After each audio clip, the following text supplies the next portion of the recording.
अपर and पे कैसे होगा, the work done behind the fluid is given as, ये वर्क डन फ्लूइड के पीछे वाला फ्लूइड वर्क डन करेगा। इसका ये मतलब कि जिस डायरेक्शन में फ्लूइड फ्लो कर रहा है वर्क भी उसी डायरेक्शन में होगा।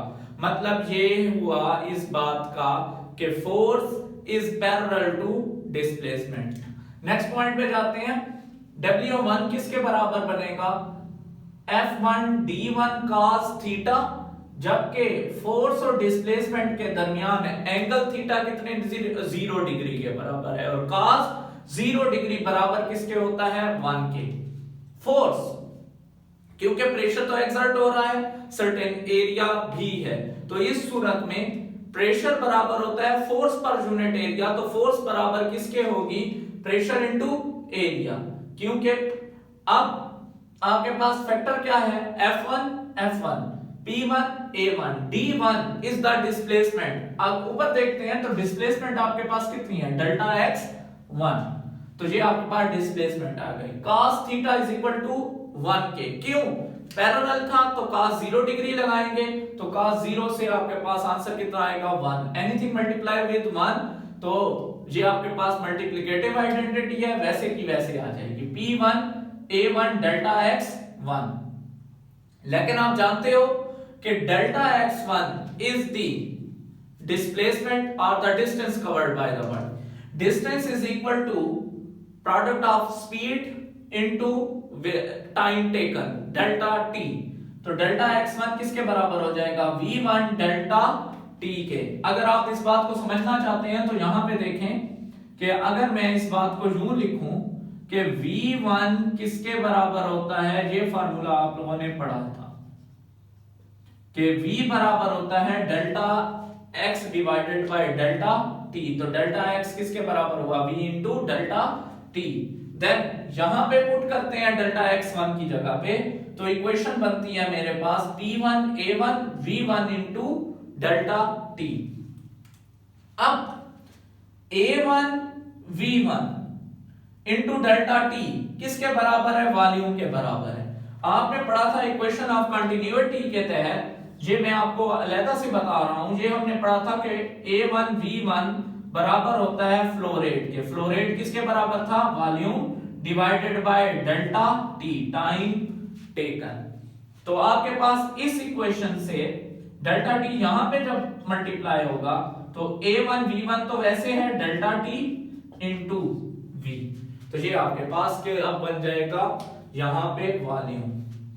ये सारा फैक्टर किसके बराबर आया, वॉल्यूम के। तो ये अब आपके पास इक्वेशन बनेगी W1 is equal to P1 into volume. Equation number A. First equation आ गई कि वर्क डन किस पे हो गया आपके पास, अपर एंड पे। अब देखते हैं कि लोअर एंड पे कैसे होगा। Work done at lower and. Lower and पे देखें फैक्टर्स मेरे पास किसके साथ लिखे हुए हैं, सबस्क्रिप्ट 2 के साथ लिखे हुए हैं। लेट एट लोअर एंड की सारी वैल्यूज को वैसे कैलकुलेट करेंगे जैसे अपर एंड की थी। एरिया ऑफ क्रॉस सेक्शन लेंगे पाइप का, लोअर एंड पे कितना दिया हुआ है A2, pressure of fluid P2। अब प्रेशर को देखें, ओपन एंड ये है नीचे वाला इस तरह से, प्रेशर तो बाहर से एटमॉस्फेरिक प्रेशर बाहर से आ रहा है प्रेशर, तो इनवर्ड होगा। प्रेशर इस तरह है लेकिन फ्लो इस तरह है, आपस में 180 डिग्री पे है। इसी चीज को हम देखेंगे। इसका ये मतलब कि फोर्स जो है वो और डिस्प्लेसमेंट आपस में एंटी पैरेलल है, तो वर्क नेगेटिव होगा, वो भी हमने कैलकुलेट करना है। नेक्स्ट पॉइंट पे चलते हैं। प्रेशर आ गया P2, force exerted by the fluid.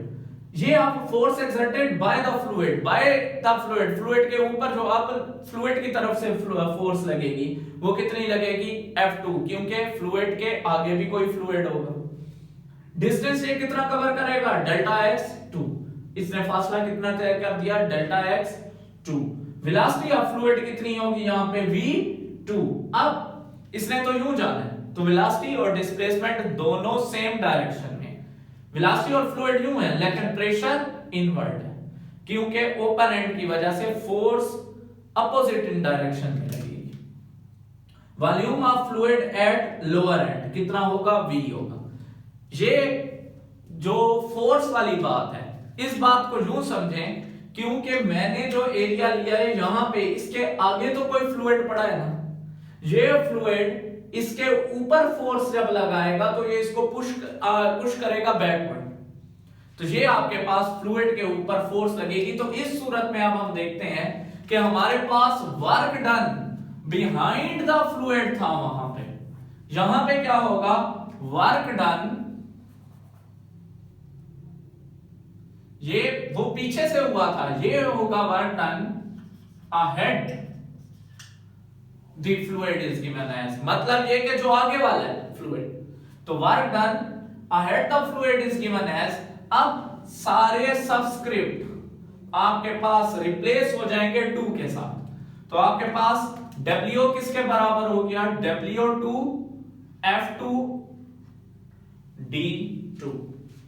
Work यहां पे नेगेटिव होगा, रीजन क्या है आपके पास कि फोर्स इनवर्ड है, फ्लूइड की मोशन आउटवर्ड है, इनवर्ड और आउटवर्ड के लिए इस तरह से, मतलब कि 180 डिग्री एंटी पैरेलल, तो आपके पास बाकी फैक्टर्स F2 किसके बराबर बन गया, F2 बराबर बन जाएगा, देख लेते हैं यहां पे F2 बन जाएगा F2 P2 A2, D2 बराबर बन जाएगा डेल्टा x2 के, cos थीटा की वैल्यू -1 आ पाएगी, रीजन क्या है मैं फिर भी लिख देता हूं कि अब cos कितने डिग्री है, 180 डिग्री के बराबर है। इस सूरत में W1 किसके बराबर आएगा, तो ये देख लेते हैं, F2 की जगह पे अब आपने W2 करना है, तो ये आ गया W2 P2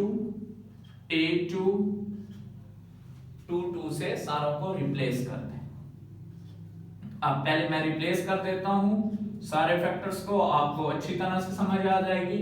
W2 F2 की जगह क्या आ गया, P2 A2, P2 A2, D2 की जगह पे डेल्टा x2, ये आपने डिस्टेंस कवर किया था कहां पे, फ्लूइड ने लोअर एंड पे, मल्टीप्लाई, अब -1 आएगा यहां पे, जब माइनस आएगा तो वर्क क्या हो जाएगा, नेगेटिव, तो आपके पास ये इक्वेशन आएगी। अब नीचे फैक्टर्स को देखते हैं तो वही होंगे, डेल्टा x2 बराबर है v2 डेल्टा t, 2 नहीं आएगा क्योंकि टाइम जो है वो मैंने कांस्टेंट दिया, दोनों का टाइम टेकन कितना है, डेल्टा t। अब वर्क डन किसके बराबर होगा, W2 माइनस P2 A2, अब यहां पे डेल्टा x2 को रिप्लेस किससे किया है, V2 डेल्टा t से। यहां पे भी वॉल्यूम, क्योंकि आपके पास A1 V1 बराबर था V1 V2 के, तो ये भी दोनों वैल्यूज आपके पास क्या होंगी, बराबर होंगी वॉल्यूम V के। अब इक्वेशन आपके पास, इक्वेशन B आ जाएगी W2 minus P2 into V। अब हम देखते हैं आगे कि हमारे पास टोटल वर्क डन कितना हुआ है। टोटल वर्क आपके पास सम होगा work done at the upper and plus work done at the lower and. Upper and का वर्क P1 V और लोअर एंड का वर्क आपके पास माइनस P2 इंटू V था, तो प्लस माइनस माइनस, इनमें से वॉल्यूम क्योंकि कांस्टेंट था कॉमन ले लेंगे, तो इक्वेशन सी बनेगी P1 minus P2 into volume V। अब हम वर्क एनर्जी प्रिंसिपल लगाते हैं। वर्क एनर्जी प्रिंसिपल के तहत टोटल वर्क डन आपके पास बराबर होगा change in kinetic energy plus change in potential energy. अब इसमें चेंज कैसे आ रही है, ये इनिशियल है, ये फाइनल है, तो आपके पास चेंज आएगी फाइनल माइनस इनिशियल, तो kinetic energy at the lower and minus kinetic energy at the upper and. Same it is for potential energy, potential energy at upper and, lower and minus potential energy at the upper and. Put करते हैं, W बराबर होगा half m2v2 lower and के लिए minus half m1v1 square plus potential energy mgh second lower part के लिए m2gh2 minus m1 g into h1, जी आपके पास equation को नाम दे दें d का। दोनों वर्क से कंपेयर कर दें c और d को, तो आपके पास ये इक्वेशन बन जाएगी P1 minus P2 into volume, और आगे आपके पास c वाली सारा पार्ट। वॉल्यूम को हम जहां पे डिवाइड करते हैं, वॉल्यूम m2 से डिवाइड हो जाएगा प्लस माइनस m1 से डिवाइड, m2 से फिर डिवाइड, फिर m1 से, क्योंकि v यहां पे मल्टीप्लाई हो रहा था, जब यहां पे जाएगा तो इक्वेशन असल में आपके पास यूं बनेगी नेक्स्ट कि ये सारे का सारा वॉल्यूम इस पूरी इक्वेशन से डिवाइड हो। ये क्योंकि ऐड हो रहे हैं तो हर को अलग-अलग वैल्यू दे के वॉल्यूम, जबकि volume mass per unit volume आपके पास डेंसिटी होती है। डेंसिटी किसके बराबर बनेगी आपके पास, लोअर एंड पे आपके पास ρ2 होगी, अपर एंड पे ρ1 ρ2 ρ1।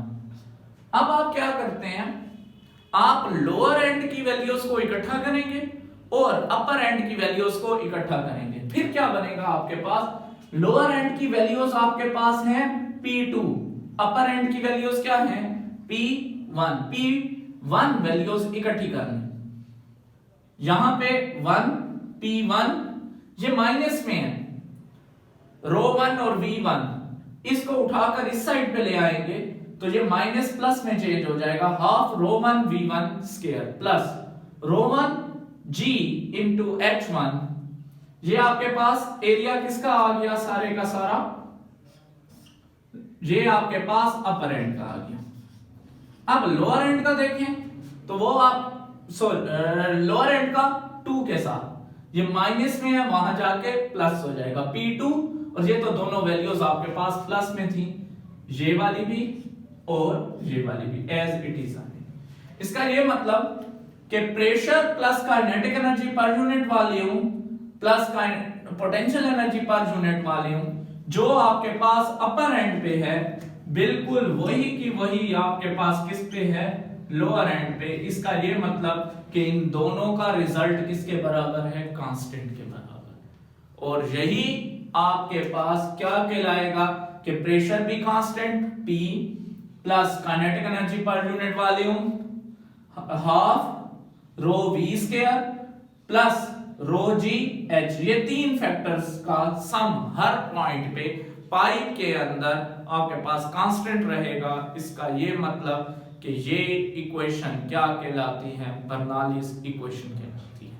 स्टूडेंट्स, नेक्स्ट लेक्चर में हम एक नए टॉपिक के साथ मिलेंगे। ओके, अल्लाह हाफिज।